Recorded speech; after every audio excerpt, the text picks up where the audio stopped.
अगर मैं आपसे कहूं कि आपके आसपास दिखने वाले लोग अंदर से बिल्कुल वैसे नहीं होते जैसा वो दिखते हैं, तो क्या आप यकीन करेंगे?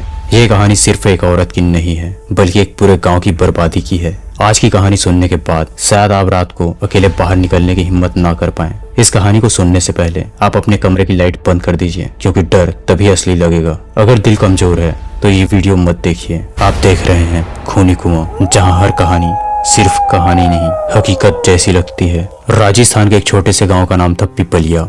गांव में लोग खेती बाड़ी करते, बैलों की घंटियां बजती, बच्चे मिट्टी से खेलते, हर तरफ सुकून भरा माहौल था। लेकिन उसी गांव में एक औरत रहती थी, रूपा। रूपा दिखने में बिल्कुल साधारण थी। साड़ी पहनकर खेतों में औरतों के साथ काम करती, मंदिर में पूजा करती और जरूरत पड़ने पर पड़ोसियों की मदद भी करती। हर कोई कहता रूपा तो इस गाँव में सबसे भली औरत है, लेकिन सच्चाई कुछ और थी। गाँव में एक के बाद एक अजीब घटनाएं होने लगी। कभी किसी किसान की पूरी फसल रातों रात सूख जाती, तो कभी किसी के घर में अचानक मौत हो जाती। कभी किसी बच्चे को बुखार चढ़ता तो कई कई दिनों तक उतरा ही नहीं करता। लोग समझ नहीं पा रहे थे कि ये सब क्या हो रहा है। औरतें अक्सर चुपके से कहती ये सब किसी की नजर का काम है, लेकिन किसी को शक भी नहीं होता कि ये सब रूपा कर रही है। रूपा दिन में गांव वालों से हंसती बोलती, लेकिन रात होते ही अपने छोटे से घर के कमरे में चली जाती। उस कमरे में एक लोहे का संदूक रखा था। उस संदूक में मिट्टी के बने छोटे छोटे पुतले थे। हर पुतले पर किसी न किसी गाँव वाले का नाम लिखा होता। रूपा उन पुतलों पर काले धागे बांधती, नींबू और लाल धागे चढ़ाती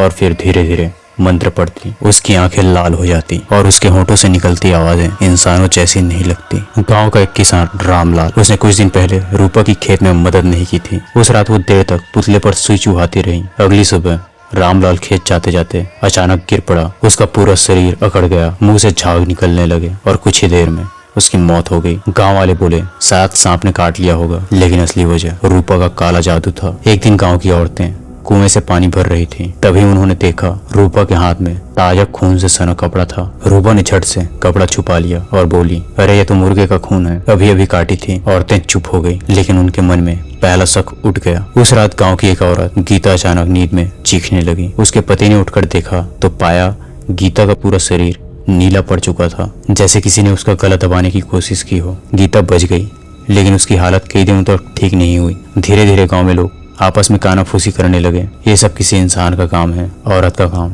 शायद रूपा का। लेकिन कोई खुलकर कह नहीं पा रहा था, क्योंकि दिन में रूपा सबको प्यार से मिलती, मदद करती और उसके सामने बोलने की किसी की हिम्मत नहीं होती। समय बीतने के साथ गांव में मौतें और बीमारियां बढ़ती गई। लोग डर गए थे। रात को कोई घर से बाहर नहीं निकलता। कुत्ते अचानक भौंकने लगते, पेड़ों पर बैठे उल्लू अजीब आवाजें निकालते। गांव का माहौल एकदम बदल चुका था। सबको लगता था गांव में कोई काली शक्ति है, लेकिन किसी की हिम्मत नहीं थी कि सच्चाई की खोज करें। एक दिन गांव के बाहर एक बूढ़ा तांत्रिक आया। उसने मंदिर में पूजा करते हुए गांव वालों से पूछा, तुम सब इतना डरे डरे क्यों रहते हो? गांव वालों ने सारी घटनाएं बताई। पंडित ने ध्यान से सुना और बोला, ये किसी साधारण बीमारी या हादसे का नतीजा नहीं है, ये किसी इंसान के भीतर छुपी काली शक्तियों का खेल है। सब लोग चौंक गए। किसी ने धीरे से कहा, क्या ये रूपा हो सकती है? तांत्रिक की आंखें सिकुड़ गई। उसने कहा, मुझे उस औरत का घर देखना होगा। तांत्रिक उसी शाम रूपा के घर पहुंचा। दरवाजा खोला तो भीतर अंधेरा और बदबू भरा हुआ था। कोने में वही लोहे की संदूक रखी थी। तांत्रिक ने तुरंत पहचान लिया, यह काले जादू का काम है। रूपा पहले तो मुस्कुराई, फिर धीरे धीरे उसकी आंखें लाल हो गई, चेहरा विकृत होने लगा और उसकी आवाज अचानक भारी और डरावनी हो गई। बूढ़े, तू कौन होता है? मेरे काम में दखल देने वाला। रूपा के पीछे दीवार पर परछाइयां कांपने लगी। वो परछाइयां इंसानों जैसी नहीं थी। तांत्रिक ने तुरंत गांव वालों को बुलवाया। गांव वाले मसाले लेकर रूपा के घर के बाहर इकट्ठा हो गए। सबके दिल कांप रहे थे, लेकिन पंडित ने हिम्मत दिलाई, अगर आज इसे नहीं रोका तो पूरा गांव बर्बाद हो जाएगा। गांव वाले डरते डरते अंदर दाखिल हुए। रूपा पूरी तरह अपने असली रूप में आ चुकी थी। उसके बाल बिखरे हुए थे, आंखें अंगारों जैसी चमक रही थी और उसके नाखून पंजों जैसे लंबे हो गए थे। वो चीखते हुए बोली, तुम सबको प्रेरित करके मैं अपने जाल में बांध रहे।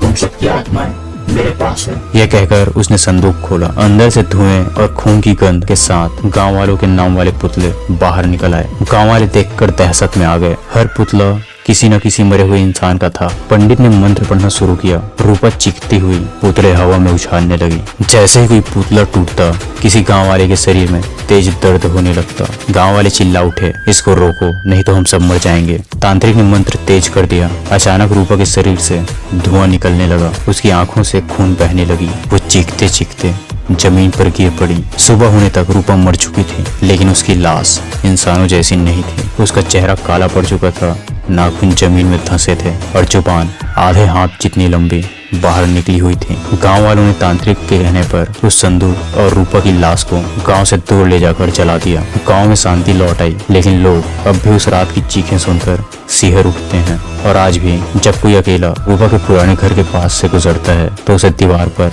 लाल आंखें चमकती नजर आती है। गांव वाले मानते हैं कि उस औरत की आत्मा आज भी उस खंडहर में भटकती है, और अगर आप ध्यान से सुने तो शायद उसकी चीख आज भी सुनाई दे। क्या आप ऐसी और कहानियां सुनना चाहते हैं तो नीचे कमेंट में जरूर बताइए। अगर आपको लगा कि ये कहानी सिर्फ कहानी नहीं बल्कि हकीकत थी तो इस वीडियो को शेयर कीजिए। वीडियो अच्छा लगा तो लाइक कीजिए, चैनल को सब्सक्राइब करिए और बेल आइकन दबाना मत भूलिए, क्योंकि अगली कहानी और भी डरावनी है।